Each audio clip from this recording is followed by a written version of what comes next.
I am ready for love, here with an offering of my heart, my mind, my soul, my eyes, for a man who loves music, dancing and art, respects the spirit world, and thinks with his heart.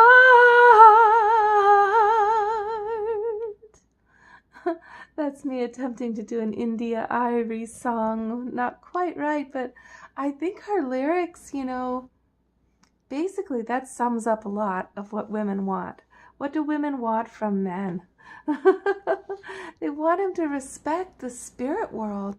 We're a lot about the unseen. And if you think of quantum physics and the reality that we see here, we're only seeing, they say, 5% of everything that's making what we see. So 95% is the unseen world. And we women are all about that. We're all about what's not seen, what's not provable, what we feel, what we sense. And we know that that is the main thing going on. So we want our man to respect the spirit world. We want him to respect that instead of saying to us, that's not provable. You're judging things subjectively instead of objectively. We know that everything that's going on, you can't see. Everything that's really going on, you can't see, but you can feel it. There's more that lately I was able to understand about what women want from men. The divine feminine in her dance with the divine masculine is best portrayed by the goddess Lalita Tripura Sundari of Hinduism. Now, I was amazed because I was involved with an ashram a long time ago in my youth with a great, great guru, and I meditated a lot and many hours a day, actually, but I never ran into, in all my studies, I never ran into Lalita. I saw Durga and Kali and Shakti and all these different famous goddesses who are all counterparts with masculine deities. But I never saw any supreme deity that was feminine, actually, in all of my studies, except for ancient Greek mythology, spirituality, religion, has Sophia, who's the mother of all and mother of Eve, and then Eve gives birth to Adam. It's a whole different story. Yes, yes, yes. But when I came across Lalita, I was so moved by her because she's the exemplification of what women want from men.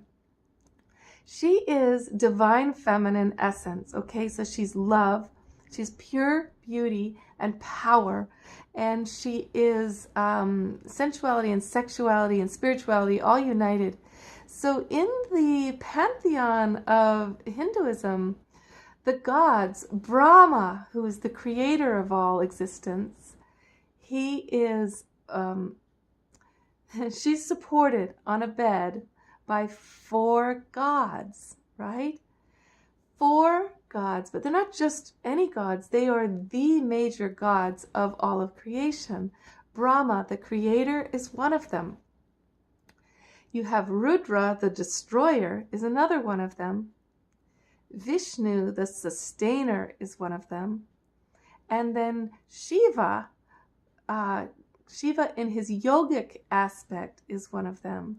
Shiva's the dreamer of the cosmos, right? So on her bed, where she is, lies Shiva in his Kama Shiva aspect, which is his sexual aspect, with his lingam underneath her, doing her, while she sits in perfect repose and joy and power. All 4 gods completely prostrated to her as their supreme deity. To me, this is the truth of creation. This is the way it really is, because you have the night sky that is obviously so much bigger than the stars. It's holding all the stars. It's the feminine from which the stars are born. And the fear of the feminine being larger and more powerful, and of black people being, more powerful, anything dark being more powerful, people go into this thing of let's disempower it so that we're not scared. But the feminine, what does she want from men? She wants those actually 5 things, because Shiva breaks himself into 2 aspects. Yes, she wants her divine lover. Oh yes, Kama Shiva, she's got to have it. She's got to have it. Spike Lee is so right. And then though, he's in his yoga aspect. So this is the companion. She needs the companion in righteous, wholesome, healing life path, the domestic partner, right? Now, she also needs Vishnu, the sustainer, who's going to sustain life with her and sustain her energetically. Yes, she needs a sustainer. And then she wants Brahma. Brahma's the creator. He's the one who's going to create things with her, create babies with her, create projects with her, create new life with her, and be creative with her, so that she's got a companion in creativity. Then you have Rudra, the destroyer, and we know that you've got to, if you're going to create so much, you've got to let stuff go, you've got to have things die to bring in the new. Sometimes you need a warrior, a champion, a protector, and that's Rudra, who's going to, he's the warrior to make sure she's protected in all of her sacred aspects. She wants a protector. She does. And a destroyer, somebody who doesn't destroy her, but helps her go in there and look at the aspects of life that need to be changed, transformed, face hard stuff, do the dirty work with her, for her. Yeah. So if you think of that in terms of your dance with women or your femininity, and you realize if you're dissatisfied with men, it's often because they've got one thing going on, like either they're the sexy Kama Shiva, but they're not being the yoga aspect of him, of being in daily life in a wholesome, healthy way. They're doing something else. They're either not there, or they're addicts, or something that doesn't work. Or maybe he's really creative. He's a good baby daddy, but he's not a sustainer. He's not helping sustain your life and keeping you strong and good and safe. Or maybe he's all of these wonderful things, creative and sustaining and yogic and sexy, but he doesn't protect you. He's always letting in bad energies. He's always leaving you vulnerable and dropping you off in places you shouldn't be left. Or he's just not willing to do the hard, dirty work with you of transformational confrontation of the world or your relationship or the things in your lives that need to be destroyed and renewed. He wants to just keep everything status quo all the time. You need the Rudra, right, who's braver than that. Isn't that fascinating? What do women want? What does the feminine want? That's some of what she wants. Those are some main pillars. I think those, the having the gods as pillars like that underneath her, and the lover as the main one right underneath her, that makes sense. But now we get a little more subtle, okay? So going a little deeper, what she wants for full-on love to be really met in all of her being. She really needs all of her chakras to be met.